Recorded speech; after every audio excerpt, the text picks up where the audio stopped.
නමෝ තස්ස භගවතු අරහතු සම්මා සම්බුද්දස්ස නමෝ තස්ස භගවතු අරහතු සම්මා සම්බුද්දස්ස නමෝ තස්ස භගවතු අරහතු සම්මා සම්බුද්දස්ස.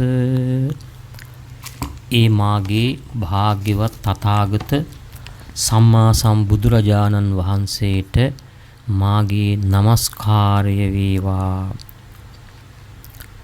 කාරුණික සදැහැති වාසනාවන්ත පින්වත්නි, අද ධර්මදේශනාවේ මාතෘකාව සත්වයා යනු කවරෙක්ද?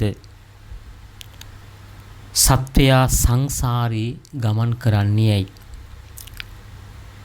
මේ මාතෘකාව ගැඹුරු මාතෘකාවක්. අපි සරලව තේරුම් ගන්න උත්සාහ කරමු.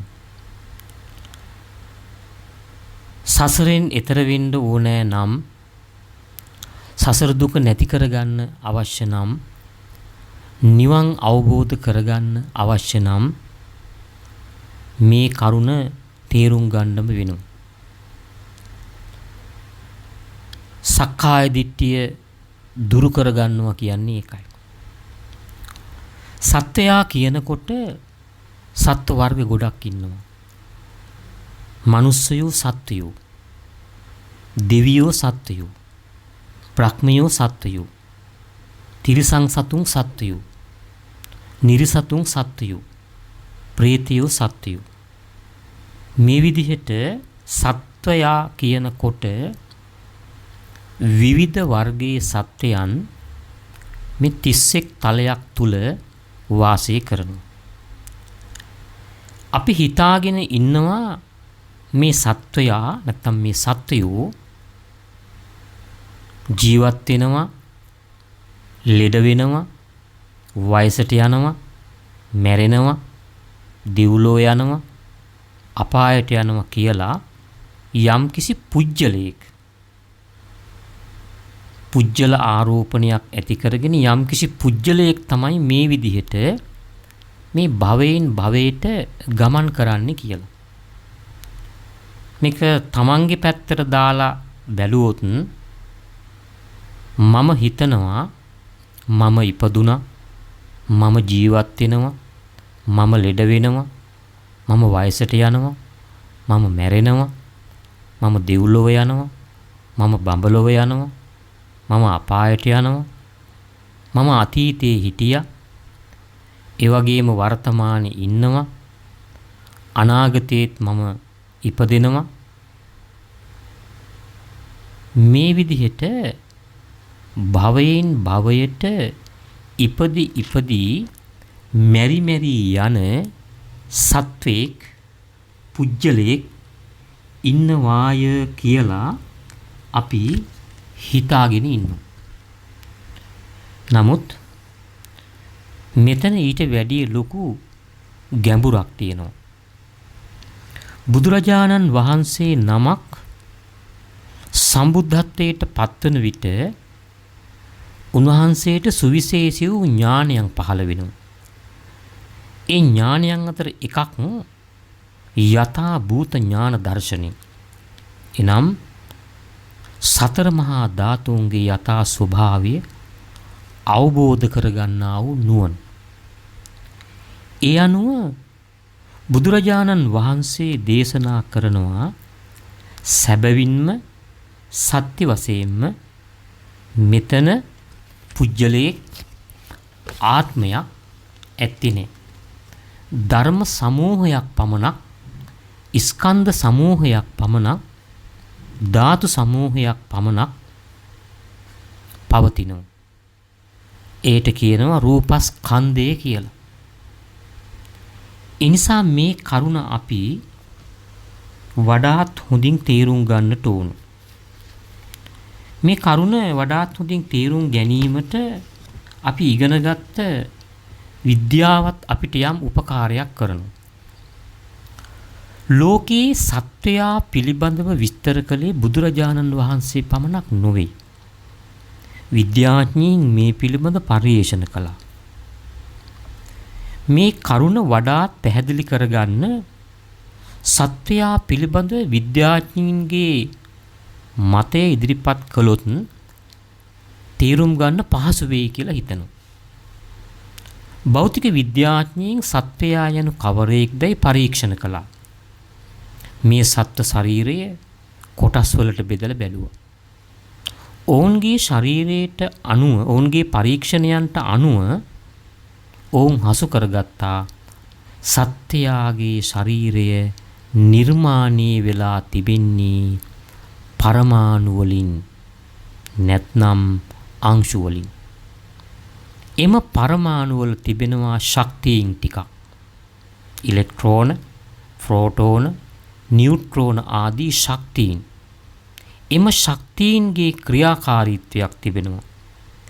ඒ අනුව සත්වයා යනු අංශු වලින් සකස් වුණු විවිධ ශක්තියින්ගෙන් සැකසුණු නිර්මාණයක් කියන එක ඔවුන්ගේ පිළිගැනීමයි.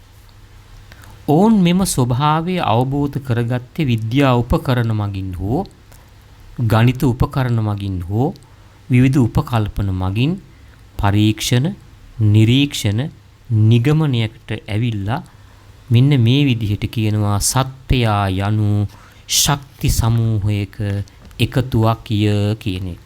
කොට එය විද්‍යාව විස්තර කරන ක්‍රමය. විද්‍යාත්මක ක්‍රමය. එතනින් පුංචි අදහසක් අපිට ගන්නට ඕන විද්‍යාත්මක ක්‍රමයේ තුලත් තිබෙනවා සත්වයා යනු යම්කිසි ශක්ති සමූහයක් කියන එක. ඒක හොඳට මතක තියාගන්න. ඊළඟට අපි බුදුරජාණන් වහන්සේගේ විස්තරයේ දෙසට හැරෙමු. බුදුරජාණන් වහන්සේ යථාභූත ඥාන දර්ශනයෙන් දකිනවා සත්වයා යනු ධර්ම සමූහයක්. ධර්ම කොට්ඨාසයක්. කර්මානුරූපව සකස් වන ශක්ති සමූහයක්. මේ ශක්තියින් කර්මානුරූපව සකස් වූ බව උන්වහන්සේ නුවණින් දකිනු. උන්වහන්සේගේ මේ පැහැදිලි කිරීමට අනුව සත්වයා යනු කවරෙක්ද? සත්වයාගේ ශරීරය සකස් වෙලා තිබෙන්නේ රූප ධර්ම සමූහයකින්. දැන් අභිධර්ම ක්‍රමයේදී විස්තර කරනවා රූප ධර්ම 27කින් 28ක් තිබෙනවා. රූප ධර්ම ඔක්කොම 28යි. එයින් 27කින් සත්වයාගේ ශරීරය නිර්මාණය වෙලා තිබෙනවා. ඒ අනුව සත්වයා යනු පුජ්‍යලයක් නොව රූප ධර්ම සමූහයක් කියලයි බුදුරජාණන් වහන්සේගේ දේශනාව. අපි අර මුලින් සඳහන් කළ ස්කන්ධ, ධාතු, ආයතන කියන මේ කොටස් සමූහය තවදුරටත් එකතු කරලා රූප 28කට දාලා 27ක් සත්වයාගේ ශරීරයේ පවතින බව බුදුරජාණන් වහන්සේගේ දේශනාවයි. එතකොට මේ ශරීරේ නැත්නම් අපිට මේ පේන ශරීරය කියලා කියන්නේ රූප ධර්ම 28කින් සකස් වුණු ධර්ම සමූහයක්. මේ සත්වයාට හිතක් තියෙනවා. ඒ සිත උපදින්නේ චෛතසික ධර්ම සමග. ඒ චිත්ත චෛතසික දෙකට කියනවා නාම ධර්ම කියලා. ඒ අනුව සත්වයා යනු පුජ්‍යලයක් නොව නාම ධර්ම සමූහයක් කියලයි බුදුරජාණන් වහන්සේගේ දේශනාව. මේ සත්‍යයට නාම රූප ධර්ම ඇති වුණේ පෙර සංසාරේ කරන ලද කර්මයක විපාකයක් වශයෙන්. ඒ අනුව සත්‍යයා යනු පුජ්‍යලයක් නොව විපාක ධර්ම සමූහයක්. ඒ විපාක ධර්ම තුල කෙලෙස් ධර්ම තියෙනවා. ඒ අනුව සත්‍යයා යනු පුජ්‍යලයක් නොව කෙලෙස් ධර්ම සමූහයක්. කෙලෙස් ධර්ම අනුව සත්‍යයා මතු භවවල උපදිනවා. ඒ අනුව සත්‍යයා යනු මතු භවවල ඉපද්විය හැකි ධර්ම සමූහයක්. මේන් අවබෝධ වෙන්නේ සත්‍යයා යනු කවරෙක්ද? පුජ්‍යලයක් නොව ධර්ම සමූහයක් බවයි. ඒ බුදුරජාණන් වහන්සේ යථා භූත ඥාන දර්ශනයෙන් අවබෝධ කරගත්තදී එමනම් අපට තේරෙන්නට ඕන සත්‍යයා යනු පුජ්‍යලයක් නොව රූප ධර්ම සමූහයක්. සත්‍යයා යනු පුජ්‍යලයක් නොව නාම ධර්ම සමූහයක්. ඒ වගේම සත්‍යයා යනු පුජ්‍යලයක් නොව කෙලෙස් ධර්ම සමූහයක්. සත්‍යයා යනු පුජ්‍යලයක් නොව පෙර කරන ලද කර්මයක විපාක ධර්ම සමූහයක්. කියන කරුණ ඊටාම හොඳට පැහැදිලි කරගන්නකොට අපට තේරෙනවා මෙතන සත්‍යයක් පුජ්‍යලයක් ආත්මයක් නොව යම් කිසි ධර්ම සමූහයක් පවතිනවායි කියලා. අපි මේ කරුණ තවදුරටත් තේරෙන විදිහට ගත්තොත් අපේ ශරීරය පුජ්‍යලයක් කියන කෙනා එමත් නැත්නම් මේ පුජ්‍යලයා කියලා කෙනා බෙදලා බැලුවොත් සතර මහා ධාතුන්ට සම්බන්ධ කරලා කොටස් 32ක් තියෙනවා. අපේ ශරීරයේ බෙදාගෙන නැත්නම් බුදුදහමට අනුව කොටස් 32කට දෙතිස් කුණප කොටස් වශයෙන් වෙන් කරලා තිබෙනවා. ඒ කොටස් එකින් එක බෙදලා බැලුවොත් අපිට මේ කරුණ තවත් පැහැදිලි කරගන්න පුළුවන් හැකියාව තිබෙනවා. පඨවි ධාතුව තද ගතියෙන් යුක්ත කොටස් මේ ශරීරයේ තිබෙනවා 20ක්. කෙස්, ලොම්, නිය, දත්, සම, මස්, නහරවැල්, ඇට, ඇටලොඳ, වකුගඩු, හදවත, අක්මාව, මහා ප්‍රාචීරය, බඩදිව, පෙනහළු, බඩවැල්, නොපැසුණු ආහාර, අසූචි, හිස්මොළ. මෙන්න මේ කොටස් 20 පඨවි ධාතු වශයෙන් හඳුන්වනවා. එහෙම නැත්නම් පඨවි කොටස් තද ගතියෙන් යුක්ත කොටස් වශයෙන් හඳුන්වනවා. ආපෝ කියන්නේ වැగిරෙන ගතිය.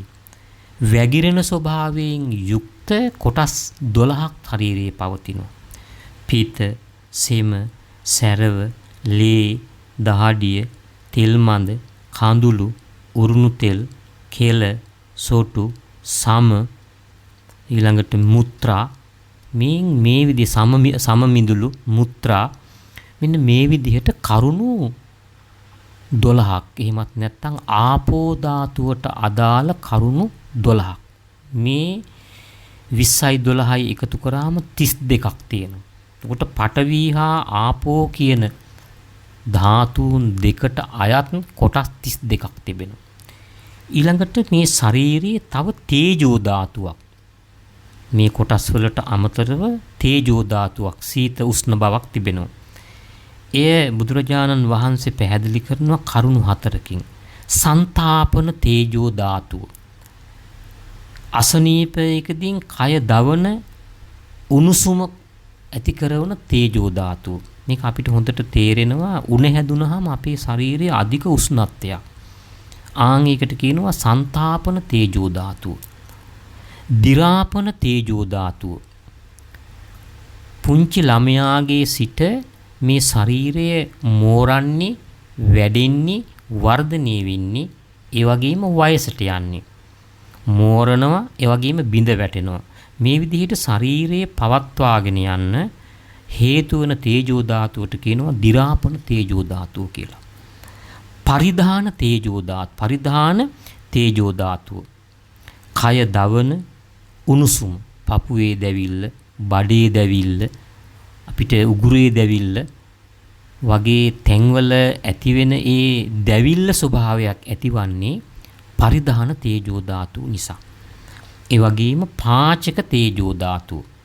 ආහාර පාන ගත්තට පස්සේ ඒ ආහාර පාන දිරවන්න යම් උණුසුමක් ඕන. ආන් ඒකට කියනවා තේජෝ ධාතුව. දැන් අපිට පේනවා මේ ශරීරය තුල පඨවි ධාතුවෙන් යුක්ත කොටස් 20ක් තියෙනවා. ආපෝ ධාතුවෙන් යුක්ත කොටස් 12ක් තියෙනවා. තේජෝ ධාතුවක් මෙතන පවතින බව අපිට හොඳට දැනෙනවා. ඇඟේ උෂ්ණ දැනුණාම, සීතල දැනුණාම, ශරීරයේ වර්ධනය වෙන විට මේ විදිහට අපිට යම් ආකාරයක පුංචි අවබෝධයක් ඇති වෙන්නට ඕන මේ ශරීරයේ ඇතුලේ තේජෝ ධාතුවක් තියෙනවායි කියලා. ඊළඟට වායෝ ධාතුව. වායෝ ධාතුව කොටස් 6කින් විස්තර කරලා තියෙනවා. මේ ශරීරයේ ඇතුලේ තිබෙන උද්ධංගම වායෝ. උද්ධංගම වායෝ කියන්නේ උඩට ගලාගෙන එන වායුව. දැන් අපි ඉක්කාව වැටීම ආදී අවස්ථාවලදී උඩු අතට එකපාරට වායුවක් එනවා. ඒකට කියනවා උද්ධංගම වාතය. අදෝගම වාතය. යටි අතට ගමන් කරන වායුව අපි කියන අදෝ වායුව කියලා. කුච්චේ වාතය. කුස තුල පවතින වායුව. කුසෙහි බඩවැල් වලින් පිටත් යම් වායුවක් පවතිනවා. ඒකට කියනවා කුච්චිසේ වාතය කියලා. කොට්ටාස වාතය. බඩවැල් නහරවැල් වල ගමන් කරන වායුව. බඩවැල් ඇතුලේ හා නහරවැල් ඇතුලේ වායුවක් ගමන් කරනවා. ඒකට කියනවා කොට්ටාස වායුව. අංග මංගානුසාරී වායුව. අවයව අතපයේ කකුල් මේ ආදී සියල්ලක් සෙලවීම සඳහා අවයව සෙලවීම සඳහා උපකාර කරන වායුවට කියනවා අංග මංගානුසාරී වායුව කියලා. ඒ වායුව නැත්තම් අංග මංගානුසාරී වායුව නැත්තම් ඇවිදින්න බෑ, ගමන් කරන්න බෑ, ක්‍රියා කරන්න බෑ. ඒ නිසා අපි අතපය සොලවන්නේ, ඇවිදින්නේ, ගමන් කරන්නේ සියල්ලම කරන්නේ මේ අංග මංගානුසාරී වායුව අපේ ශරීරයේ පවතින නිසා. ආස්වාස ප්‍රාස්වාස වායු. ඒක අපි දන්නවා උඩු අතට හා යටි අතට ගමන් කරන වායු. දැන් අපිට තේරෙනවා යමක්. දැන් අපි මේක ටිකක් සම්මුති වශයෙන්ම බෙදාගත්තා. පඨවි 20යි, ආපෝ 12යි, තේජෝ 4යි, වායෝ 6යි. දැන් ඔක්කොම කොටස් 42ක් තියෙනවා. මේ කොට අපි මුලින් බලමු මුල් කොටස් 32. මේ කොටස් 32ට මම කිව හැකිද? කෙස් වලට මම කිව හැකිද? ලොම් වලට මම කිව හැකිද? දත් වලට මම කිව හැකිද? දැන් දත් වලට මම කිව්වොත් නැත්නම් කෙස් වලට මම කිව්වොත් කෙස් කැපුවොත් මම නැති වෙනවා. ලොම් ගැලෙව්වොත් මම නැති වෙනවා. දත් ගැලෙව්වොත් මම නැති වෙනවා. සමට මම කිව්වොත් සම ගැලෙව්වොත් මම නැති වෙනවා. එසේ ඒ නිසා මේ කොටස් පඨවි ධාතුවට අයත් කොටස් 20ටම මම කියලා ගන්න බෑ. ඒ වගේම තේජෝ ධාතුවට අයත් සීත උෂ්ණ දෙකට මම කියලා ගන්න බෑ. ඒ වගේම වායෝ ධාතුවට අයත් කොටස් 6ටම මම කියලා ගන්න බෑ. මේ කොටස් සියල්ල එකතු වෙලා මම හැදුනාද? එහෙම නැත්තම් මේ කොටස් කෙසේ එකතු කළත් මම කියලා කියන හැඩය ඉන්න ඕන. තේරුණාද මන්ද මේ කරුණ කියන එක? මේ එක එක කොටස් ඇතුලේ මම කියලා කෙනෙක් නැත්තම් මේ කොටස් එක්කෝම එකට එකතු කරලා මම කියලා කෙනෙක්, පුජ්‍යලේ කියලා කෙනෙක් ගන්න පුළුවන්ද? එහෙම ගැනීමේ හැකියාවක් නැහැ. එහෙම ගැනීමේ හැකියාවක් තිබෙනවා නම් මේ කොටස් කොයි ආකාරයකට තිබ්බත් මම කියන පුජ්‍යලේ හැදෙන්නට ඕන. හැබැයි මේවා එක එක හැඩතලවල තිබ්බොත් මම කියන පුජ්‍යලේ හැදෙන්නේ නැහැ. ඒ නිසා මේ කොටස් ටික දැකලා පුජ්‍යලයා ජීවත් වෙනවා කියන්නේ ලොකු වෙනස්කම් සිද්ධ වෙනවා. මේ සතර මහා ධාතු හේවත් රූප කොටස් දැන් අපි මේ කොටස් ඔක්කොම එකතු කරලා පුජ්‍යලයක් ජීවත් වෙනවා කියලා පුජ්‍යල ආරෝපණින් ආවහම පුජ්‍යලයා උස යනවා, මහත් වෙනවා, ඇඟරැලි වැටෙනවා, ලෙඩ වෙනවා. මේ ආදී වෙනස්කම් සිද්ධ වෙන්නේ ඇත්තටම ශරීරයටද නැත්නම් පුජ්‍යලයාටද සතර මහා ධාතුන්ටද? දැන් හොඳට ඔන්න තමන් දෙස හැරිලා බලන්න. තමන් ලස්සන වෙනවා කියලා කියන්නේ තමන් පුජ්‍යලයක් ලස්සන වෙනවද? සතර මහා ධාතුන්ගේ වෙනසක් සිද්ධ වෙනවද? උස යනවා කියලා කියන්නේ පුජ්‍යලයක් උස යනවද? සතර මහා ධාතුන්ගේ වෙනසක් වෙනවද? ලෙඩ වෙනවා කියලා කියන්නේ පුජ්‍යලයක් ලෙඩ වෙනවද? සතර මහා ධාතුන්ගේ වෙනස්කමක් සිද්ධ වෙනවද? ඇත්තටම මෙතන සිද්ධ වෙන්නේ සතර මහා ධාතුන්ගේ වෙනස් වීමක් මෙතන සිද්ධ වෙනවා. ඒ සතර මහා ධාතුන්ගේ වෙනස් වීමක් තමයි මෙතන සිද්ධ වෙන්නේ. ඒ නිසා දැන් අපිට පුංචි අවබෝධයක් එන්නට ඕන සත්වයාගේ ශරීරයේ ඇත්තේ පඨවි ධාතුව අධික රූප කොටස් 20ක්. සත්වයාගේ ශරීරයේ ආපෝ ධාතුව අධික රූප කොටස් 12ක්.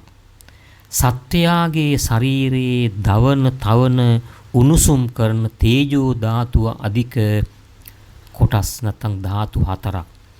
සත්වයාගේ ශරීරයේ ඇත්තේ වායෝ ධාතුව අධික වායු 6ක් කියන අවබෝධය එන්නට ඕන. මෙය තවදුරටත් ගැඹුරට විග්‍රහ කරලා අපි බැලුවොත් විශේෂයෙන් අභිධර්ම ක්‍රමයට අනුව.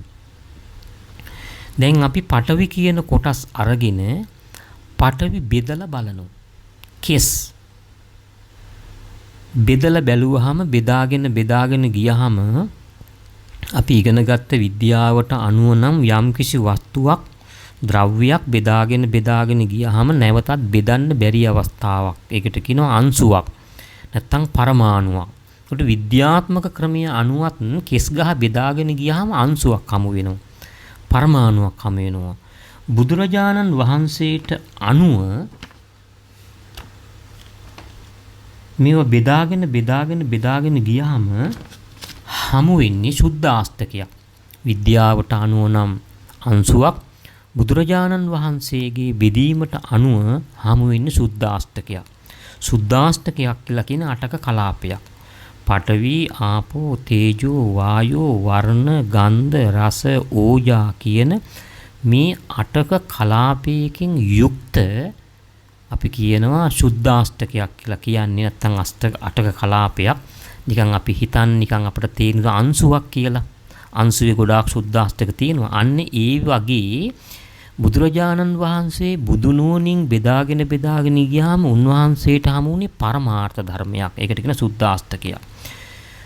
විද්‍යාවට අනුව බෙදාගෙන ගියාම ඒ අයට හම්බුන අංශුවක් නැත්තම් පරමාණුවක්.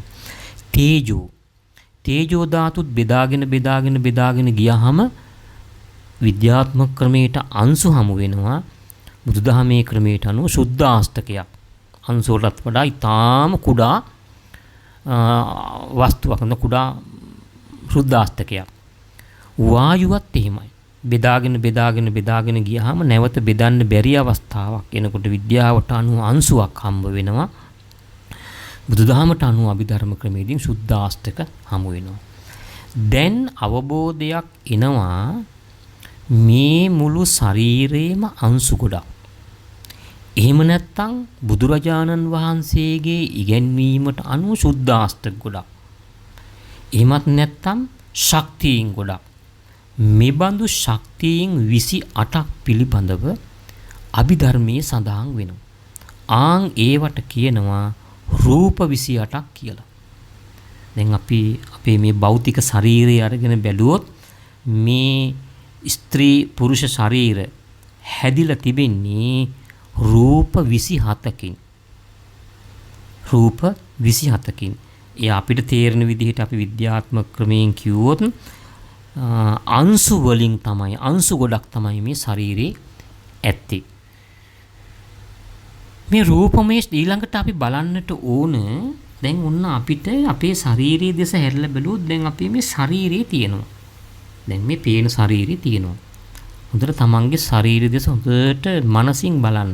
ශරීරයක් තියෙනවා. උස මහත දිග පළල ශරීරයක් තියෙනවා. මේ ශරීරය සම්පූර්ණයෙන්ම සකස් වෙලා තිබෙන්නේ විද්‍යාත්මක ක්‍රමයට අනුව අංශු වලින්, පරමාණු වලින්. ඒකට ඒවා ශක්තියින් ටිකක්. බුදුරජාණන් වහන්සේගේ විස්තරයට අනුව සකස් වෙලා තිබෙන්නේ ධාතු වලින්.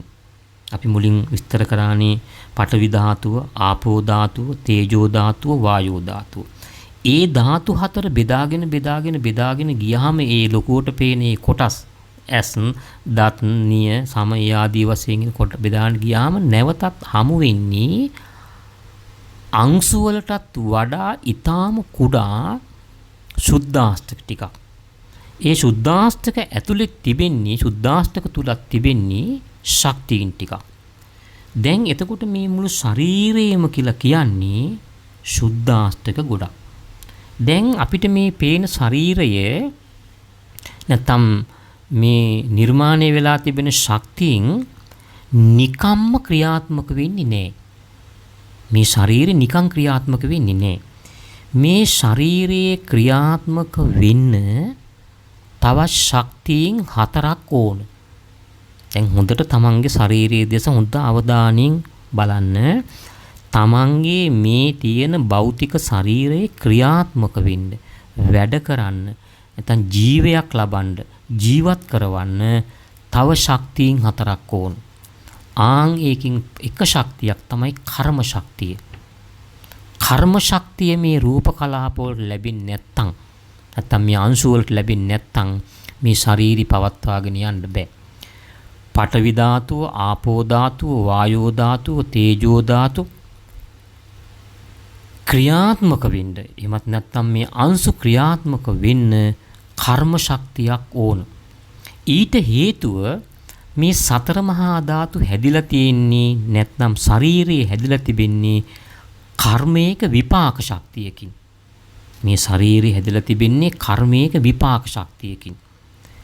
මෙතන තියෙනවා කර්ම ශක්තියෙන් හැදුණු රූප 18ක්. ඒ නිසා මේ ශරීරයේ ක්‍රියාත්මක කරන්න කර්ම ශක්තියක් ඕන. ඒක අපිට තේරෙනවනේ සතර මහා ධාතුම කර්ම ශක්තියකින් හැදිලා කර්ම ශක්තියකින් ක්‍රියාත්මක වෙනවා.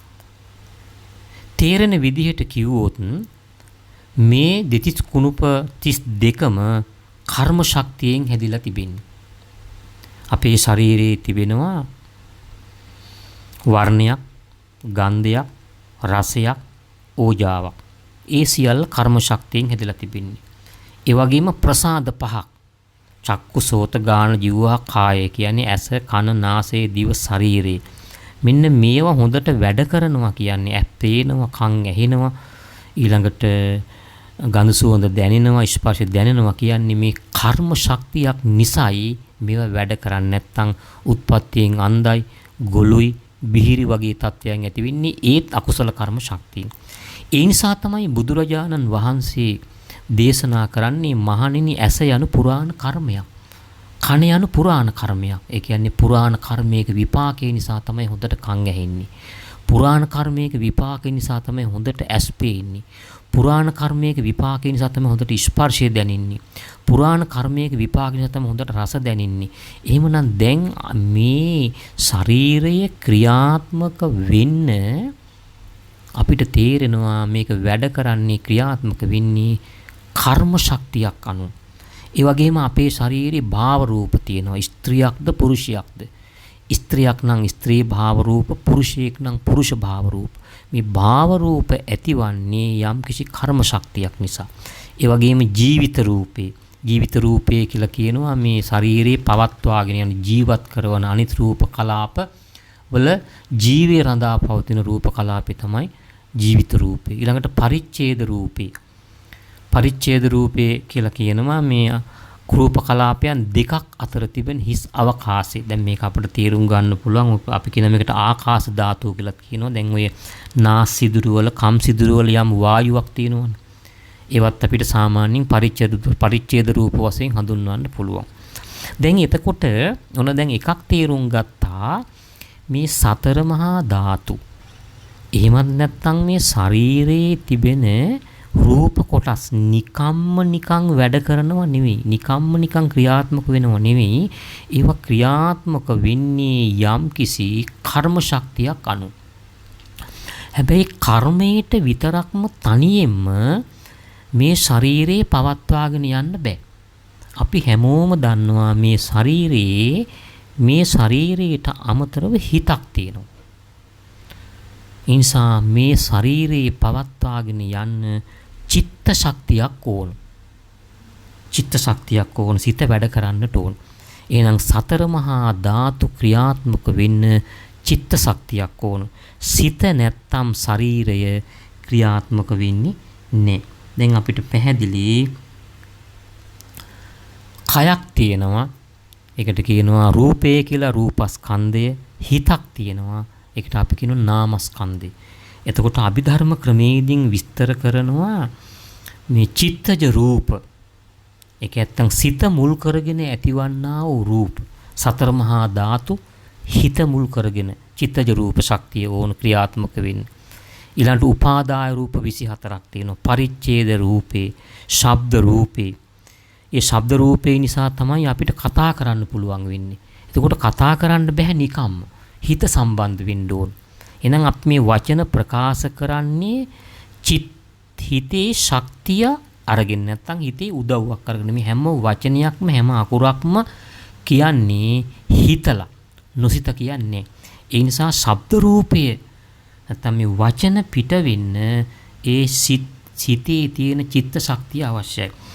ඒ වගේම විකාර රූප තුනක් ලහුතා මුදුතා කම්මඤ්ඤතා. මේ ශාරීරිය සැහැල්ලු වෙන්න ඕන, මෘදු වෙන්නට ඕන. ඒ කාර්යයන්හි යොදවන්න ක්‍රියාත්මක කරන්න පුළුවන් වෙන්නට ඕන. ඒ නිසා ලහුතා මුදුතා කම්මඤ්ඤතා කියලා තවත් රූප තුනක් තියෙනවා. විඤ්ඤාති රූප දෙකයි. කය ක්‍රියාත්මක කරනවා. කාය විඤ්ඤාප්ති, වචී විඤ්ඤාප්ති. කය වචනේ ක්‍රියාත්මක කරන රූප දෙකක්. මේ වචන නොතේරුණා කියලා ඒකට ගැටලුවක් ඇති කරගන්න එපා. මේ වෙන ක්‍රියාවලිය විතරක් මතක තියාගන්න. එතකොට කය ක්‍රියාත්මක කරන්න කර්ම ශක්තියක් ඕන. ඒ වගේම මේ කය ක්‍රියාත්මක කරන්න නැත්නම් මේ කයේ තියෙන රූප ක්‍රියාත්මක වෙන්න චිත්ත ශක්තියක් ඕන. ඒ වගේම මේ දෙකෙන් විතරක්ම කර්ම ශක්තියකින් චිත්ත ශක්තියකින් පමණක්ම මේ ශාරීරිය පවත්වාගෙන යන්න බෑ. ඊට අමතරව අවශ්‍යයි ඍතුවෙන් ඇතිවන්නා වූ නැත්නම් ඍතුජ රූපේ අවශ්‍යයි. ඍතුවෙන් ඇතිවන්නා වූ රූප 13ක් පිළිබඳව අභිධර්මයේ සඳහන් කරනවා. ඒකට සතර මහා ධාතු හටගන්න ඍතුව බලපානවා. සතර මහා ධාතු හතර ඇතිවන්නේ ඍතුව මුල් වෙලා. ඊළඟට උපාදාය රූප ඇති වෙන්නත් ඍතුව බලපානවා. පරිච්ඡේද රූපේ නැත්තම් අවකාශ රූපේ ඇති වෙන්නත් ඍතුව බලපානවා. ඒ වගේම ශබ්ද රූපේ ඇති වෙන්න ඍතුව බලපාන. සමහරවිට අපිට ඇතැම් අවස්ථාවලදී අධික සීතල වේලාවක කතා කරගන්න බැරි වෙනවා. අධික උෂ්ණ වේලාවක සමහරට එහෙම වෙන්න පුළුවන්. එතකොට මේක සමානව පැවතුනොත් තමයි ශබ්ද රූපේ පවත්වා ගන්න පුළුවන්කම ලැබෙන්නේ. ඒ වගේම විකාර රූප වශයෙන් හඳුන්වන ලහුතා මුදුතා කම්මංචා ශරීරයේ මුදු බව, ඊළඟට සැහැල්ලු බව, ක්‍රියාවේ යොදවන්න හැකි බව, මෙන්න මේ සඳහා ඍතුවේ දායකත්වයක් ලැබෙන නැත්නම් ඍතුජ රූප අවශ්‍යයි. දැන් ඔන්න අපිට පැහැදිලි මේ රූප ශරීරය නැත්නම් මේ සුද්ධාස්තක නැත්නම් මේ අංශු ක්‍රියාත්මක කරන්න කර්ම ශක්තියක් ඕන, චිත්ත ශක්තියක් ඕන, ඍතුජ ශක්තියක් ඕන. දැන් තමන්ගේ ශරීරය දෙසට හැරිලා බලන්න. දැන් තේරෙනවා මේක ක්‍රියාත්මක වෙන්නේ යම්කිසි කර්ම ශක්තියකට. මේක ක්‍රියාත්මක වෙන්නේ යම්කිසි චිත්ත ශක්තියක් අනුව. එතකොට මේක ක්‍රියාත්මක වෙන්නේ ඍතුජ රූපේ සීත උෂ්ණ දෙකත් අවශ්‍යයි. ඒ ටික විතරක් තිබිලා මදි මේ ශරීරයේ ක්‍රියාත්මක වෙන්න ආහාරයෙන් ඇති කරන ආහාරජ රූප ඕන. ශරීරයේ ආහාර නැතුව ඉන්න පුළුවන්කම ලැබෙන්නේ දින 7ක් පමණ. කර්ම ශක්තිය තිබුණත්, චිත්ත ශක්තිය තිබුණත්, ඊතර ශක්තිය තිබුණත් ආහාර ශරීරයට නොලැබුණොත් අර ඊතුරු ශක්තියින් තුනම බිඳ වැටෙනවා. එහෙමනම් මේ ශරීරයේ පවත්වාගෙන යන්නට අපිට ආහාරයෙන් ඇති කරන ඕජා රූපයක් ඕන. නැත්නම් ආහාර වලින් ලැබෙනා වූ ඒ ශක්තියක් ඕන. දැන් ඔන්න යම් අවබෝධයක් එනවා. ශරීරය යනු සත්වයේ පුජ්‍යලයක් නොව. විද්‍යාවට අනුව අංශු ටිකක්, පරමාණු ටිකක්, ශක්තියින් ටිකක්. බුදුදහමට අනුවත් ශරීරය යනු ස්කන්ධ, ධාතු, ආයතන. එහෙමත් නැත්නම් අභිධර්ම ක්‍රමයේ තවත් ගැඹුරට ගියොත් රූප 28ක් මේ ශරීරයේ තියෙනවා. එතකොට මේ රූප 28 පවත්වාගෙන යන්න තනියෙන් බෑ. කර්ම ශක්තියක් මේ ශරීරයේ තියෙනවා. ඒ වගේම මේ ශරීරයේ චිත්ත චෛතසික ශක්තියක් නැත්තම් හිතයි චෛතසිකයි මුල් කරගත්ත ශක්තියක් තියෙනවා. ඒ වගේම සීත උෂ්ණයෙන් යැපෙන ස්වභාවයක් තියෙනවා. ඊළඟට ආහාර වලින් ක්‍රියාත්මක වන ස්වභාවයක් තිබෙනවා. ඒ නිසා දැන් අපිට තේරෙනවා මේ රූපේ ක්‍රියාත්මක වෙන්න නැත්තම් අංශු ක්‍රියාත්මක වෙන්න නැත්තම් සුද්ධාෂ්ට ක්‍රියාත්මක වෙන්න තවත් ශක්තියින් 4ක් ඕනෑ බව. ඒ 4න් මේ රූපේ පවත්වාගෙන යනවා. රූපස්කන්ධය කියන්නේ මේකට රූප ගොඩක්, රූප පරම්පරාවක්. ඒ නිසා මේ ශරීරයට කියනවා රූපස්කන්ධය කියලා කියනවා. ඊළඟට දැන් අපිට දැනෙනවා ඒ රූපමය ශරීරයට අමතරව සිතක් තියෙනවා. සිතක් ඇති වෙන්නේ චෛතසික ධර්ම එක්ක. සිත් 89ක්, ඒ වගේම චෛතසික 52ක්. මේ ටිකට කියනවා නාම ධර්ම කියලා. කොහොමද මේ චිත්ත චෛතසික හේවත් නාම ධර්ම වැඩ කරන්නේ? සිතින් දැන් අපි මුලින් කතා කළේ මේ රූප ධර්ම ක්‍රියාත්මක වෙන්න, ශරීරයේ වැඩ කරන්න, ක්‍රියාත්මක වෙන්න, ජීවත් වෙන්න කර්ම චිත්ත ඍතුජාහාර අවශ්‍යයි. එතනින් අපි දන්නවා, අපි ගත්තා මේ ශරීරයේ තුල අපිට දැනෙනවා හිතක් තියෙනවා. අභිධර්ම ක්‍රමයේදී සිත් 89කට බෙදලා තිබෙනවා, චෛතසිකත් 52කට. ඒකට චිත්ත චෛතසික කියලා කොටසක් තියෙනවා. ඒවට නාම ධර්ම. මේ නාම ධර්ම නැත්නම් මේ හිත කොහොමද වැඩ කරන්නේ? සිතින් කරන්නේ එක වැඩයි. මේ එක එක සිත් වලින් එක එක වැඩ කරන්නේ. චෛතසික වලමුත් එහෙමයි. සිතෙන් කරන්නේ එක වැඩයි, අරමුණක් ගන්නවා. ගන්න එක විතරයි කරන්නේ. අනෙක් කාර්යයන් කරන්නේ චෛතසික වලින්. අපි බලමු මේ ටික තේරෙන විදිහට. ඔන්න දැන් අපි හිතමු මෙහෙම. මේ හිත වැඩ කරන විදිය හොඳට තේරුම් ගන්න. එතකොට ඔබට මේක හොඳට අවබෝධ කරගන්න පුළුවන්කම තිබෙනවා. අපි මේ එදිනෙදා ජීවිතයේදී සිදු කරන ක්‍රියාවලියක්. ඒ ක්‍රියාවලිය තුළ සත්‍යයක් පුජ්‍යලයක් නෙවෙයි මේ ක්‍රියාව සිද්ධ වෙන්නේ. චිත්තචෛතසික ටිකක් කියන එක පැහැදිලි කරන්නයි මේ නිදර්ශනය මම පැහැදිලි මේ නිදර්ශනයෙන් පැහැදිලි කරන්නේ. කෙනෙකුට හිතනවා දානයක් දෙන්න. හිතින් කරන්නේ දානයක් දෙන්න ඕන කියන අරමුණ ගැනීම පමණයි.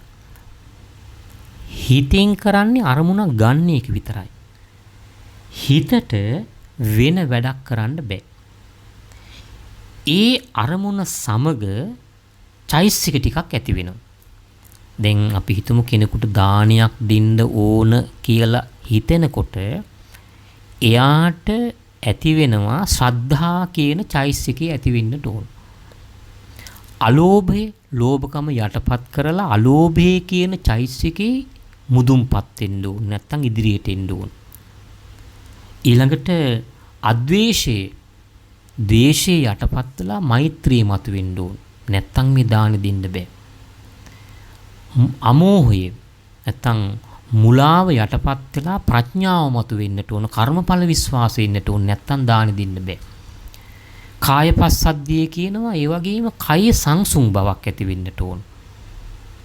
චිත්තපස්සද්ධිය සිතේ සංසුන් බවක්. දැන් හොඳට හිතලා බලන්න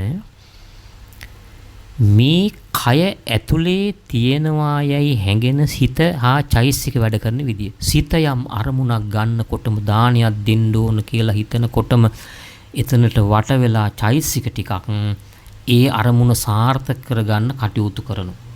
ශ්‍රද්ධා කියන චෛතසිකය ඇති වෙනවා, අලෝභ චෛතසිකය ඇති වෙනවා, අමෝහ චෛතසිකය ඇති වෙනවා, අද්වේෂ චෛතසිකය ඇති වෙනවා, කයේ සංසුන් බවක් ඇති වෙනවා, හිතේ සංසුන් බවක් ඇති වෙනවා. මේ විදිහට අපි කියනවා සෝමනස සහගත ඥාන සම්පයුක්ත බොහෝම පැහැදිලි සිතින් යුක්තව, ශ්‍රද්ධාවන් සිතින් යුක්තව දානයක් දුන්නොත්, යම්කිසි පිනක් කළොත් එතන සිතයි තව චෛතසික 33කුයි ඇති වෙනවා.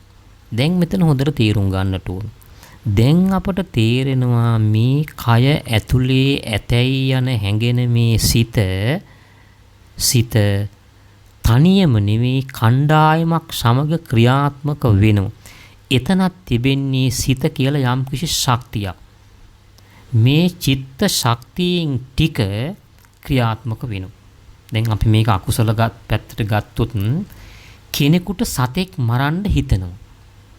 මැරීමේ අරමුණ විතරයි හිතගන්නේ. ඒ සමග ඇති වෙනවා චෛසික ටිකක්.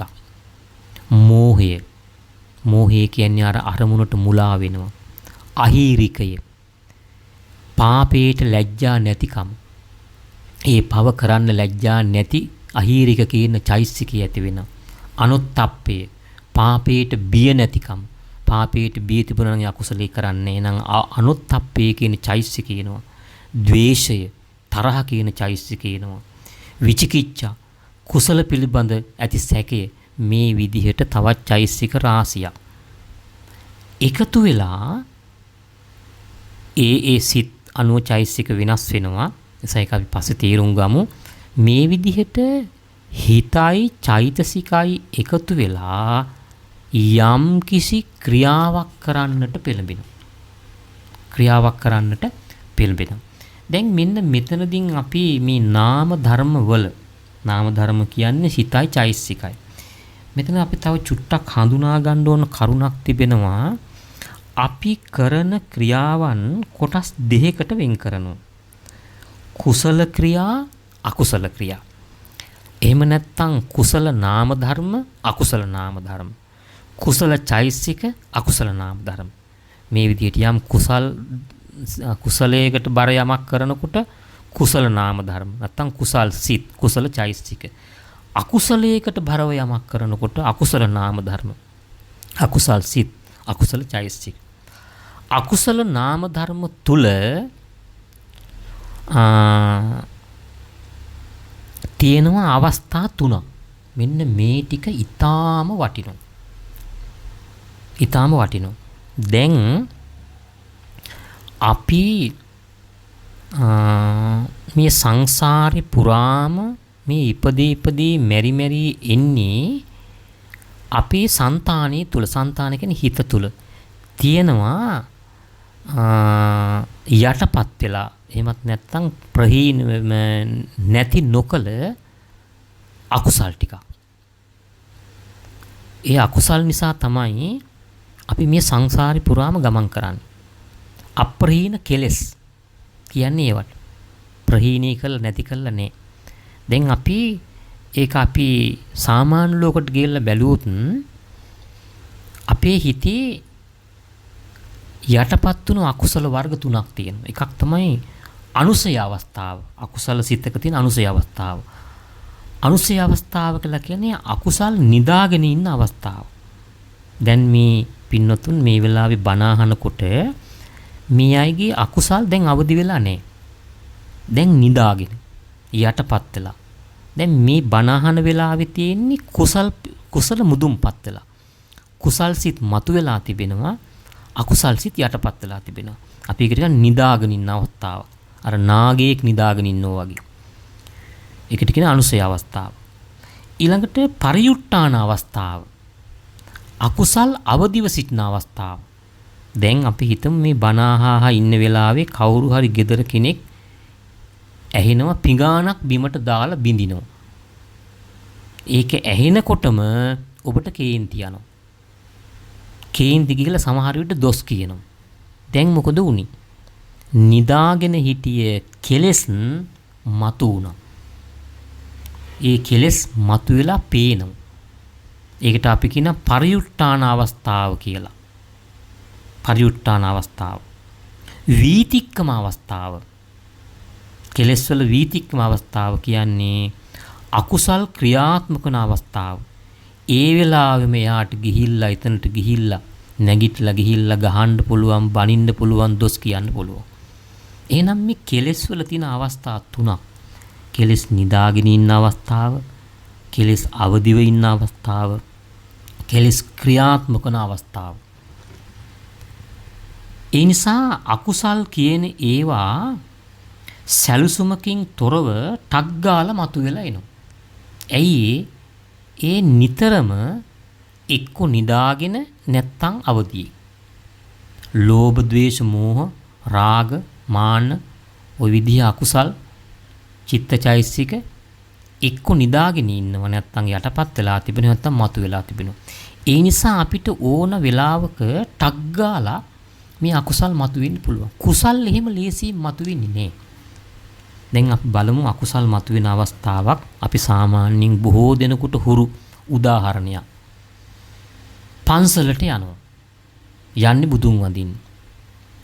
පන්සලට බුදුන් වඳින්න ගිහිල්ලා බුදුන් වැඳලා එනකොට සෙරෙප්පු ගලවපු තැන තියෙනවා ලස්සන හොඳ සෙරෙප්පු දෙකක්.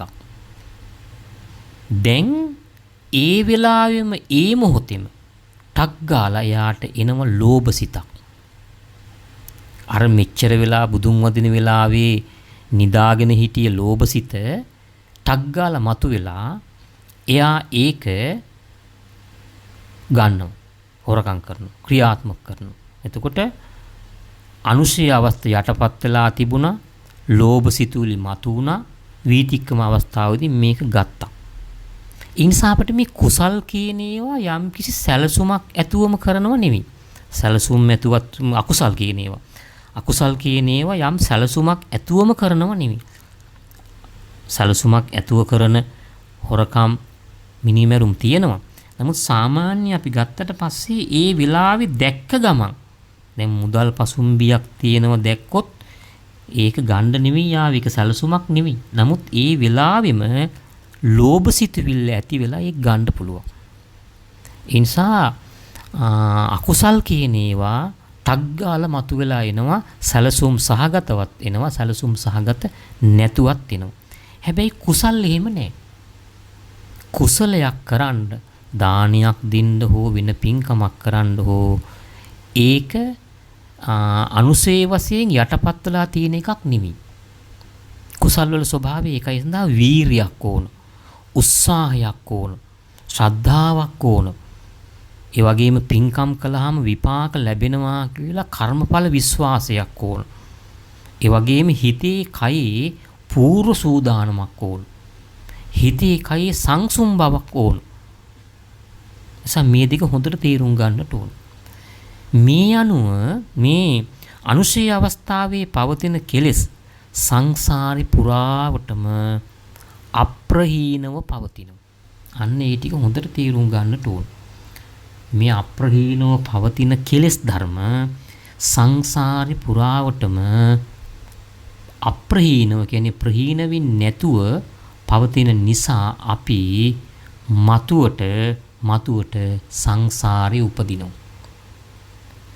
සිතයි චෛසිකයි මෙහිම වෙනස් වෙනවා නම් දැන් ඔන්න හිතත් වෙනස්. දැන් හිත කුසල පැත්තට යනවා අකුසල පැත්තට යනවා ශ්‍රද්ධාව පැත්තට යනවා ප්‍රඥාව පැත්තට යනවා චිත්තචෛසික. එතකොට මේ විදිහට පුජ්‍යලයා ඒ අවස්ථාවන් වලදී චිත්ත චෛතසික මේ වශයෙන් එක අවස්ථාවක හොඳ කෙනෙක් තව අවස්ථාවක නරක කෙනෙක් තව අවස්ථාවක නිකම් මහා නපුරු කෙනෙක්.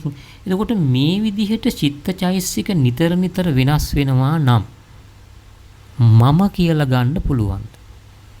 ඒකෙන් අදහස් වෙන්නේ එහෙමනම් මම වෙනස් වෙනවා කියන එකයි. එහෙම වෙන්න බෑ. එහෙමනම් ඔන්න දැන් අපිට යම්කිසි අවබෝධයක් එනවා පුජ්‍යලේ කියන තැන තියෙන්නේ චිත්ත චෛතසික රූප. චිත්ත චෛතසික රූප ටිකක් ඒවා ක්‍රියාත්මක වෙනවා. ඒවා ක්‍රියාත්මක වෙන්න තව ශක්තියින් ටිකක් ඕන. කර්ම, චිත්ත, ඍතුජ, ආහාර. ඒ නිසා මේ පුජ්‍යලයා කියලා අපි ගන්න තැන එක දෙයක් නොවේ. ධර්ම සමූහයක්, ධර්ම එකතුවක් එක් අයෙක් ලෙස දැකීම අවිද්‍යාව, මෝහයයි. එනිසා අපි මේ සියලු ධර්ම සමූහයන් එක් පුජ්‍යලයකුසේ සත්වයකුසේ මම ලෙස දැකීම අවිද්‍යාවක්, මෝහයක්, මුලාවීමක්. හැබැයි මේ එක් ධර්ම කොටස් සමූහයක් ලෙස දැකීම පුජ්‍යලයක වශයෙන් නොව මෙතන තිබෙන්නේ රූප ධර්ම ටිකක්, චිත්ත ටිකක්, මේ පුජ්‍යලයා වශයෙන් හඳුනාගෙන ඉන්නේ චිත්ත ටිකක්, පුජ්‍යලයා වශයෙන් හඳුනාගෙන ඉන්නේ චෛසික ටිකක්, පුජ්‍යලයා වශයෙන් හඳුනාගෙන ඉන්නේ චිත්තචෛසික රූප ටිකක්. මෙන්න මේ විදිහට අවබෝධයක් ඇති කර ගැනීම විද්‍යාවයි, ප්‍රඥාවයි, යථාර්ථයේ තේරුම් ගැනීමයි. මෙය විද්‍යාත්මකව බැලිය නොහැකිය, නුවණින් දැකිය හැකිය. ඒ නිසා බුදුරජාණන් වහන්සේගේ දේශනා ප්‍රඥා මූලිකයි, විද්‍යා මූලිකයි නෙවෙයි. මේක පරීක්ෂණ නිරීක්ෂණ නිගමන කළා හොයාගන්න පුළුවන් හැකියාවක් ඇත්තේ නැහැ. මෙය නුවණින් විමසා බැලිය යුතුයි. දැන් අපි නුවණ මෙහෙवला බැලුවොත් මේ ශරීරය කියන්නේ මම කියලා කියන්නේ රූප ධර්ම ටිකක්, සිතක් සමග චෛසික ධර්ම ටිකක් කියන කාරණාව හොඳට අවබෝධ වෙන්නට ඕන. අපි හිතාගෙන ඉන්නේ ඉපදීමේ සිට මරණය දක්වා එකම රූපකයක් පවතිනවා කියලා. ඇත්තටම උනේ රූප පරම්පරාවක් ඇති වෙලා නැති වෙලා ගියා. මේ රූපවල ආයු කාලය චිත්තක්ෂණ 17යි. චිත්තක්ෂණ 17න් 17ට රූප ඇති වෙනව නැති වෙනව පවතිනවා. සම්පූර්ණයෙන්ම නැති වෙලා අලුතෙන් ඇති වෙනවා. එතකොට රූප ධර්ම චිත්තක්ෂණ 17න් 17ට වෙනස් වෙන විට නාම ධර්ම, චිත්තචෛසික ධර්ම චිත්තක්ෂණයෙන් චිත්තක්ෂණයට වෙනස් වෙනවා. එතකොට වෙනස් වෙනවා කියලා කියන්නේ ඇති වෙනව, පවතිනව, නැති වෙනව, ආයි ඇති වෙනව, පවතිනව, නැති වෙනවා. මේක පරම්පරාවක් වගේ, වැලක් වගේ ඇති වෙලා නැති වෙලා යනවා. සම්පූර්ණයෙන්ම ඇති වෙලා සම්පූර්ණයෙන්ම නැති වෙනවා. ආයි සම්පූර්ණයෙන්ම අලුතින් ඇති වෙනවා. ආයි සම්පූර්ණයෙන්ම අලුතින් නැති වෙලා ආයි ඇති වෙනවා. මෙන්න මේ පිළිබඳ නොදැනීම අවිද්‍යාවයි. හිත ඇතිවි අරමුණු එක අරමුණක් ගන්නවා. ඒ අරමුණ චිත්තක්ෂණයකින් අවසන් වෙලා ඊළඟ අරමුණ ගන්නවා. මෙන්න මේ විදිහට අරමුණු සමූහයක් දිගින් දිගටම පවතිනවාය කියලා නොදැනීම අවිද්‍යාවයි, මෝහයයි. මේ දැකීම විද්‍යාවයි, ප්‍රඥාවයි. මරණයෙන් පසුවත් මේ පරම්පරාව පවතිනවා. හැම වෙලාවෙම ඇතිවන්නේ අලුත් රූප ටිකක්, විද්‍යාවට අනුව නම් අලුත් අංශු ටිකක්. නාම රූප ධර්ම මම නොවේ, පුජ්‍යලයක් නොවේ කියන එක දැන් යම් මට්ටමකට තේරුම් ගන්න පුළුවන් ඇති. නිසා දැන් මම දිහා බලනකොට ඇස් දෙක පියාගෙන හිතලා බලන්න, තමන්ගේ නුවණින් බලන්න මේ මම කියලා කියන කෙනා තුල ඉන්නේ නැත්තම් තියෙන්නේ චිත්ත ටිකක්, සිත් ටිකක්, චෛසික ටිකක්, රූප ටිකක්. එතකොට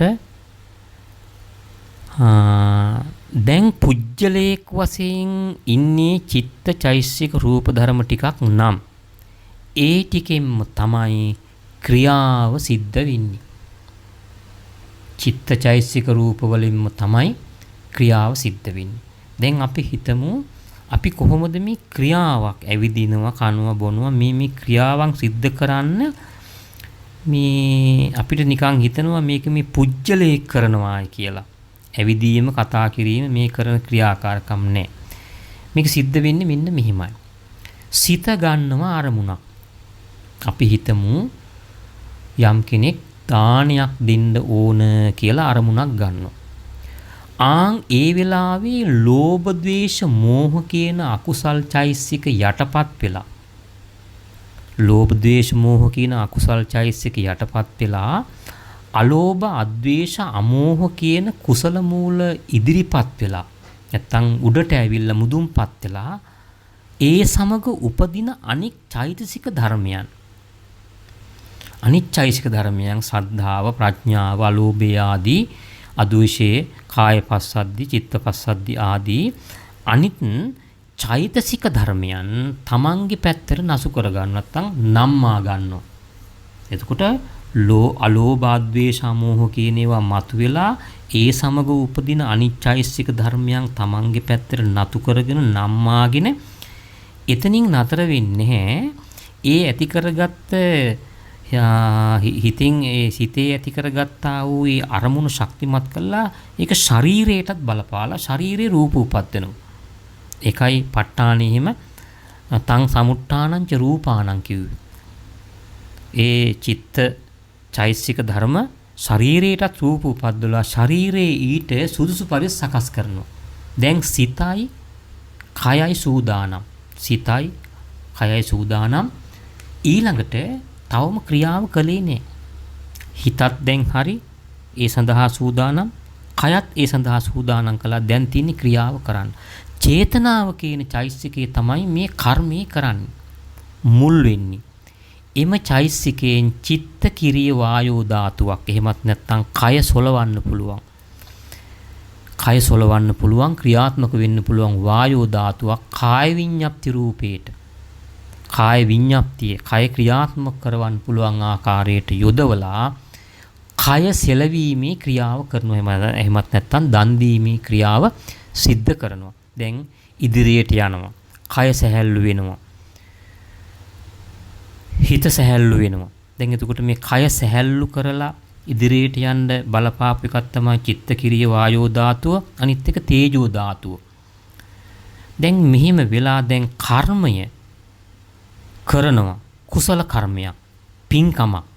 ඒ නිසා හිතේ සැහැල්ලු බවක් ඇති වෙනවා. කයේ සැහැල්ලු බවක් ඇති වෙනවා. හිතේ මෘදු බවක් ඇති වෙනවා. කයේ මෘදු බවක් ඇති වෙනවා.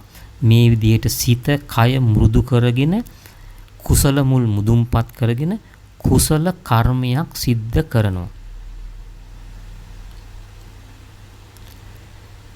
දැන් මේ කරුණ තුල වඩාත් හොඳට පැහැදිලි වෙන්නට ඕන දැන් සත්‍යයක් පුජ්‍යලයක් මේ දේ කරනව නෙවෙයි යම් කිසි ධර්ම සමූහයක් මෙතන ක්‍රියාත්මක වෙන්නේ. අපිට මෙහිමත් හිතෙනවා මේ සියලු දේවල් කරවන මිහිවන කෙනෙක් මේක ඇතුලේ ඉන්නවායයි පොඩි හැඟීමක් එනවා. ආන් ඒකට අපි කියනවා හිත නැත්තම් විඥානි තමයි මේ සියලු දේවල් කරන්නේ කියලා. නෑ. මෙතන වෙන්නේ චිත්ත චෛතසික නිතරම විවිධ අරමුණු ගන්නවා. සිත් 89යි චෛතසික 52යි එකතු වෙලා විවිධ අරමුණු ගන්නවා මිසක් මෙතන පුජ්‍යලයක යමක් කරනවා නෙවෙයි. මම නැත්තම් පුජ්‍යලයා කියන්නේ චිත්ත චෛතසික රූප ගොඩකට. උන දැන් අපිට තේරෙන්නට ඕන. මෙතන මේ මම එහෙම නැත්තම් අපි පුජ්‍යලයේ කියලා කියන්නේ චිත්ත චෛතසික ගොඩකට. පුජ්‍යලයා එහෙම නැත්තම් මම ජීවත් වෙනවා කියලා කියන්නේ. දැන් අපි හිතන් ඉන්නේ පුජ්‍යලයේක් ජීවත් වෙනවා නැත්තම් මම ජීවත් වෙනවා කියලා කියන්නේ පුජ්‍යලයේක් ජීවත් වෙනව නෙවෙයි චිත්ත චෛතසික රූප පරම්පරා වශයෙන් පවතිනවා. පුජ්‍යලයේ ක්‍රියාත්මක වෙනවා කියලා කියන්නේ චිත්ත චෛතසික රූප එකට එකතු වෙලා සාමූහික ක්‍රියාවක යෙදෙනවා. ඒ ටික හොඳට තේරුම් ගන්න බලන්න. එතකොට පුජ්‍යලයේ කියලා කියන්නේ චිත්ත රූප චිත්ත චෛතසික රූප ගොඩකට. පුජ්‍යලයේ ජීවත් වෙනවා කියලා කියන්නේ පුජ්‍යලයේ ජීවත් වෙනව නෙවෙයි චිත්ත චෛතසික රූප පරම්පරා වශයෙන් පවතිනවා.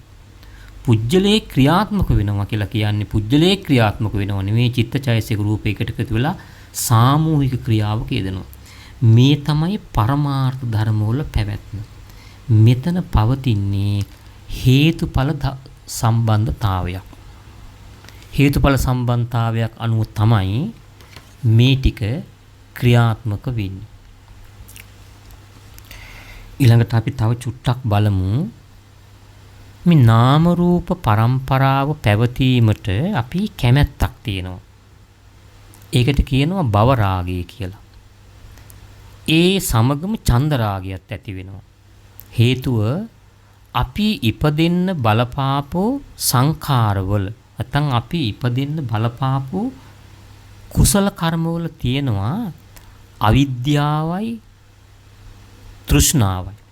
දැන් අපි පෙර භවයේ කුසල කර්ම කරනකොට මේ භවයේ ඉපදින්න ඒ කුසල කර්ම කරපු අවස්ථාවේ අනුසේ වශයෙන් අපේ හිතේ කෙලෙස් තිබුණා. අන්න ඒ කෙලෙස් තිබෙන හිත් වලින් කුසල කරාම ඒ නැවත උපදින්නට බලපානවා. ඒකයි මේ කියන්නේ. ඒ නිසා ඒ සංඛාර වල කෙලෙස් ධර්ම තිබූ නිසා අපි ඊළඟ භවයේ ප්‍රතිසන්දියක් ගන්න එක බලපානවා. නමුත් පෙර භවයේ ඒ භවයේ දැන් පෙර භවයෙන් මේ භවයට කිසිදු රූපයක් නාමයක් ආවේ නැහැ. දැන් කර්මී කරන්නේ ඒ භවයේ විපාකේ ලැබෙන්නේ මේ භවයේ. එතකොට කර්මයේ එක තැනක විපාක ශක්තිය තවත් තැනක තිබෙන්නේ. ඒ අනුව තමයි මේ නැවතත් මේ අලුත් ස්කන්ධ ටිකක් පෙර භවයේ කළ කර්මයක විපාක වශයෙන් ස්කන්ධ ටිකක් ඇති වෙනවා. ඒ ස්කන්ධ අපි කියනවා රූපස්කන්ධ, වේදනාස්කන්ධ, සංඥාස්කන්ධ, සංකාරස්කන්ධ වශයෙන් නැවතත් ස්කන්ධ වලින් අතු වුණාම අපි පුජ්‍යලයක් වශයෙන් එයා හඳුන්වනවා. දැන් අපිට තේරෙනව නේද මෙහිම දෙයක්. පුරාණේ කරන ලද කර්ම වල විපාක තියෙනවා. ඒවා අපි පසුපස ලුහු බඳිනවා. දැන් අපිට ඒකනේ වෙලා තියෙන්නේ. දැන් අපේ මේ సంతානිය තුල හිත තුල පුරාණේ කරපු ලද කර්ම තියෙනවා. කර්ම කියන්නේ කර්ම වල විපාක තියෙනවා. ඒ විපාක නිසා තමයි අපි නැවත ගිහිල්ලා ප්‍රතිසන්දි ලබන්නේ. එතකොට ඒ විපාක අපි පසුපස ලුහු බඳිනවා. ලුහු බැඳලා ගිහිල්ලා කොයි හරි භවයක උපදිනවා අපි කියනවා ප්‍රතිසන්දි විපාකයක් ලැබුණායි කියලා. ඒ නිසා කෙලෙස් ධර්ම ප්‍රහීන නොකල සෑම අවස්ථාවකදීම පුජ්‍යලයා නැවත නැවත ඉපැද්දවීමේ හැකියාවක් තියෙනවා. අන්න ඒ නිසා මෙතනදී තේරුම් ගන්න ඕන අපේ ශරීරයේ නැත්තම් අපේ సంతානයේ අපේ හිතේ තියෙනවා ප්‍රහීනීය නොකල විපාක ශක්තියින් ටිකක්. ඒ කියන්නේ මොකද්ද? අපි ඒව තාම නැති කරලා නැහැ. ඒ පෙර සංසාරේ කරපු කුසල අකුසල හෝ අකුසල කර්මවල විපාක ටිකක් ඉතුරු වෙලා තිබෙනවා. ඒ විපාක නිසා අපි නැවත ඊළඟ භවයේ ගිහිල්ලා උත්පත්තිය ලබනවා. මෙතෙන්දී තේරුම් ගන්න අප්‍රහීන කෙලෙස් තියෙනවා. අප්‍රහීන කෙලෙස් පෙර කරන ලද කර්මවල විපාක ටිකක්. ඒ නිසා අපි නැවත අලුත් භවයක ගිහිල්ලා උත්පත්තිය ලබනවා. මං හිතන්නේ දැන් මේ කරුණ යම් මට්ටමකට අවබෝධ වෙන්නේ ඇති කියලා. කර්ම ශක්තියකට ප්‍රතිසන්දියක් ලබා දෙන්න පුළුවන්කම තිබෙන්නේ අවිද්‍යා තෘෂ්ණා දෙක පවතින තාක්කල් පමණි. කොහොමද තීරුම් ගන්න? කර්ම ශක්තියකට නැත්තම් කර්මයක විපාක ශක්තියකට ප්‍රතිසන්දියක් දෙන්න පුළුවන් හැකියාව තිබෙන්නේ අවිද්‍යා තෘෂ්ණා දෙක පවතින තාක්කල් පමණි. අපි කර්ම කරලා තිබෙන්නේ අවිද්‍යා තෘෂ්ණා දෙක සහිතව. ඒ නිසා ඒ වගේ ලැබෙන විපාකත් ලැබෙන්නේ අවිද්‍යා තෘෂ්ණා සහිතව. ඒ නිසා තමයි අපි මනුස්ස ලෝකේ ඉපදුනත් දිව්‍ය ලෝකේ ඉපදුනත් අවිද්‍යාව තෘෂ්ණාව ඇතුව ඉපදින්නේ. රහතන් වහන්සේ රහත් භාවයට පත් වෙන්නට පෙර අවිද්‍යාව තෘෂ්ණාව ඇතුව උන්වහන්සේ මේ ලෝකේ ඉපදුනත් රහත් භාවයට පත් වීමෙන් පසු උන්වහන්සේ අවිද්‍යා තෘෂ්ණාව සම්පූර්ණයෙන් ප්‍රහීන කරන නිසා උන්වහන්සේ කරන ලද කර්මවල කුසල කර්මවල හෝ අකුසල කර්මවල විපාකයක් නැහැ. ඒ නිසා උන්වහන්සේ නැවත උත්පත්තිය ලැබීමක් නැහැ. උන්වහන්සේ උත්පත්තිය ලබන්නේ නැත්තේ රහත් වීම සමගම කරන ලද කර්මවල කුසල කර්ම උන්වහන්සේලා අකුසල කරන්නේ නැහැ නේ. කුසල කර්ම දන් දෙන උන්වහන්සේලාත් ඒ දාන ක්‍රියා නැත්නම් දන් දීමේ ක්‍රියා කර්මයේ තුල නැවත ප්‍රතිසන්දි දීමේ ශක්තියක් නැහැ. ඊට හේතුව ඒ ක්‍රියාව කරන වෙලාවේ සම්පූර්ණයෙන්ම කෙලෙස් ධර්ම නැති කරපු සිතකින් තමයි ඒ ක්‍රියාව සිද්ධ වෙන්නේ. නමුත් අපි එහෙම නැති නිසා අපි අවිද්‍යාවයි තෘෂ්ණාවයි සම්පූර්ණයෙන්ම නැති කළ නැති නිසා අවිද්‍යාව තෘෂ්ණාව නැති වෙන තෙක් මේ භවයේ අපි ගමන් කරනවා. ඒකෙන් කියවෙන යම් කාරණාවක් තියෙන මොකද්ද? අපි මතු ඉපදිය හැකි දුකින් මිදලා නැහැ. උන්න අපි දැන් පෙර සංසාරේ දුක් විඳා. ඒ අතර සැපත් විඳානේ. මේ භවයේදිනුත් දුක් විඳිනවා, සැපත් විඳිනවා. ඒ වගේම අපි මතු භවයන් වලත් මේ දුක විඳිනවා. ඒ කියන්නේ මතු ඉපදීමට තියෙන දුකින් මිදලා නැහැ. ඒවට සාමාන්‍යයෙන් කියන අනුප්පන්න ධර්ම කියලා. ඒවා තාම ඉපදිලා නැහැ. අපි ඉපදීමට නියමිතයි. අපි ඉදිරියේදී මනුස්ස ලෝකවල ඉපදෙන්න නියමිතයි, പ്രേත ලෝකේ ඉපදෙන්න නියමිතයි, අටමහා නරකේ ඉපදෙන්න නියමිතයි, දිව්‍ය ලෝකෙත් ඉපදෙන්න පුළුවන්. එතකොට ඒකෙන් කියවෙන්නේ ඒ තැන්වල අනාගතයේ ඉපදීම තුලින් ඇතිවන්නා වූ දුකින් මිදිලා නැහැ. රහතන් වහන්සේ නිවනටපත් වෙනවායි කියලා කියන්නේ අනාගතයේ ඉපදීමට ඇති දුකින් නිදහස් වීමයි. හේතු උන්වහන්සේලා ප්‍රතිසන්දිදායක කර්ම නොකරන නිසා. මෙතෙන්දී තේරුම් ගන්න ඕන භවයෙන් භවයට සංක්‍රමණය වන සත්වයක් පුජ්‍යලයක් ආත්මයක් නෑ. මේ භවයෙන් භවයට ගමන් කරන්නේ නාම රූප පරම්පරාවක් නොසිඳී ඇතිවීමෙන් නැතිවීමෙන් අලුත් නාම පරම්පරා ඇති වෙලා නැති වෙලා පවතිනවා. ඒකට කියනවා සංසාරය කියලා. ඒක තමයි පටිච්ච සමුප්පාදයේදී දේශනා කළේ අවිජ්ජා පච්චය සංඛාරා. අවිද්‍යාව තෘෂ්ණාව මුල් කරගෙන අපි සංඛාර කරනවා. කය සිතින් කයින් වචනයෙන් ක්‍රියා කරනවා. අවිද්‍යාව තෘෂ්ණාව මුල් කරගෙන සිතින් කයින් වචනයෙන් ක්‍රියා කරනකොට අවිජ්ජා පච්චය සංඛාරා සංඛාර පච්චය නාම රූපං. අවිද්‍යාව තෘෂ්ණාව ඇතිව කුසල කර්ම කළත් අකුසල කර්ම කළත් නාම රූපං කියලා කිව්වේ නැවතත් භවයක නාමයයි රූපයයි ඇති කරනවා. ඒ නිසා අවිද්‍යාව හා තෘෂ්ණාව හේතු කරගෙන කර්ම රැස් වෙලා ඒ අවිද්‍යා තෘෂ්ණාවට අනුකූලව නාම රූප පරම්පරාව සිද්ධ වෙනවා. ඒ නිසා මෙතන පවතින්නේ හේතු ප්‍රත්‍ය සම්බන්ධතාවයක්. අනාගතේ හටගත හැකි ධර්ම මරණොත් ඉපදෙන්නේ අවිද්‍යාව නිසා, තෘෂ්ණාව නිසා. අලුත් ස්කන්ධ ඇති වෙන්නේ අවිද්‍යාව නිසා, තෘෂ්ණාව නිසා. ඒ නිසා පටිච්ච සමුප්පාදයේ තේරුම් ගත්තොත් යම් කිසි පුජ්‍යලයකට මේ ටික හොඳින් අවබෝධ කරගන්න පුළුවන් හැකියාව තියෙනවා.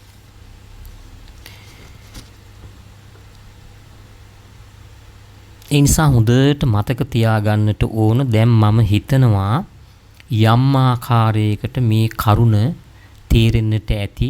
අපි මේ පුජ්‍යලයකයි මමයයි හිතාගෙන ඉන්න සත්‍යය තුළ නාම ධර්ම ටිකක් පවතින්නේ, රූප ධර්ම ටිකක් පවතින්නේ, චෛසික ටිකක් පවතින්නේ කියන මේ කාරණාව වයසට යන්නේ නාම ධර්ම, ලෙඩ වෙන්නේ නාම රූප ධර්ම, ඊළඟට ලස්සන වෙන්නේ නාම රූප ධර්ම, කේන්ති යන්නේ නාම රූප ධර්ම. මේ විදිහට මේ ධර්ම කොටාසයක් තමයි මෙතන ක්‍රියාත්මක වෙන්නේ කියන කරුණ ඊටාම හොඳට අවබෝධ කරගන්නට ඕන.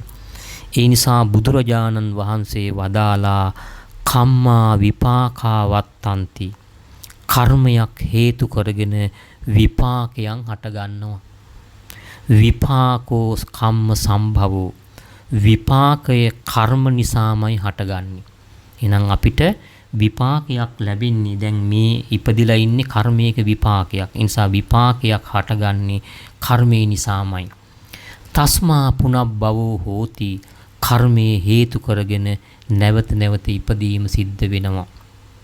ඒවං ලෝකේ පවත්ති මේ විදිහට ස්කන්ධ ධාතු ආයතන එකතු වෙලා නැත්නම් රූප ධර්ම නාම ධර්ම එකතු වෙලා ලෝකේ දිගෙන් දිගට පවතිනවා. සත්‍යයක් පුජ්‍යලයක් යනව නෙමෙයි, නාම රූප ධර්ම ටිකක් ගමන් කරනවා. කම්මස්සකාරකෝ නත්ති. කර්මේ කරන්නා වූ පුජ්‍යලයක් පරමාර්ථ වශයෙන් නැත. දැන් අපිට පේනවා මෙතන පුජ්‍යලයක් නෙමෙයි මේ චිත්තචෛතසික ටික තමයි මේ කෙරෙන්නේ. විපාකස්සච වේදතෝ විපාකේ විඳින පුජ්‍යලයක්ද පරමාර්ථ වශයෙන් නොමැත. සුද්ධ ධම්මා පවත්තන්ති නිස්සත්ත නිජ්ජීව ස්කන්ධ ටිකක් පමණක් පවතිනු. ඒ වේතං සම්මදස්සනං ඒ තමයි සම්‍යක් දර්ශනී.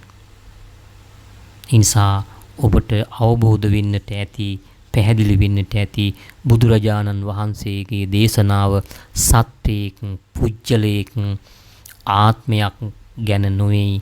උන්වහන්සේ දේශනා කළ පටිච්ච සමුප්පාද දේශනාවන් වලදී ඒ වගේම ප ဋ ාණ දේශනාවන් වලදී ආදීදී මේ ස්කන්ධ ධාතු ආයතන නැත්නම් නාම ධර්ම රූප ධර්ම ටිකක් තමයි මේ අවිද්‍යා තෘෂ්ණාව ආදී මුල් කරගෙන සංසාරි පුරාවටම දුක් විපාක සැප විපාක ලබා දෙමින් භවයෙන් භවයට ගමන් කරන්නේ. ඔන්න ඔය අවබෝධය ලැබෙන විට පුජ්‍යල සංකල්පේ බිඳ වැටෙන විට අපි කියනවා සක්කාය දිට්ඨිය දුරු වෙනවා. මේක එකපාර වෙන දෙයක් නෙවෙයි. මේ කරුණ ටිකෙන් ටික තීරුම් ගන්නකොට පුජ්‍යලයන්ට අපි ඇලෙන්නේ නැහැ. ලෝකයට ඇලෙන්නේ නැහැ. ලෝකේ ඇලෙන්නේ නැතුව පරමාර්ථමය වශයෙන් දකිනවා. මේ ලෝකේ කියලා කියන්නේ චිත්ත චෛතසික රූප ධර්ම ටිකක්. එහි ඇලෙන්න කිසිවක් ඇත්තේ නැහැ. ඒ නිසා ඒ කරුණු අවබෝධ කරගන්න විට අපිට අපි අවශ්‍ය කරන මාර්ගයේ තේරුම් ගන්න ප්‍රඥාව මූලිකව දහම් අවබෝධයක් ලබා ගන්න පුළුවන් හැකියාව තිබෙනවා. ඉතින් ඒ නිසා මේ අවස්ථාවේදී බුදුරජාණන් වහන්සේ මහා කරුණාවෙන් යුක්තව දේශනා කොට වදාළ මේ ගාම්භීර ධර්මයේ මේ ලස්සන දර්ශනය මේ ඉගැන්වීම අපි හැම දිනාටම අවබෝධ වේවා කියලා ප්‍රාර්ථනා කරමින් හැම දිනාටම තෙරුවන් සරණයි. ආකාසට්ටා ච බුම්මට්ටා දේවා නාග මහිද්దికා පුඤ්ඤන්තං අනුමෝදිත්වා තිරං රක්ඛන්තු ලෝක සාසනං තිරං රක්ඛන්තු දේශනං තිරං රක්ඛන්තු ත්වං සදාති. හැම දිනාටම තෙරුවන් සරණයි.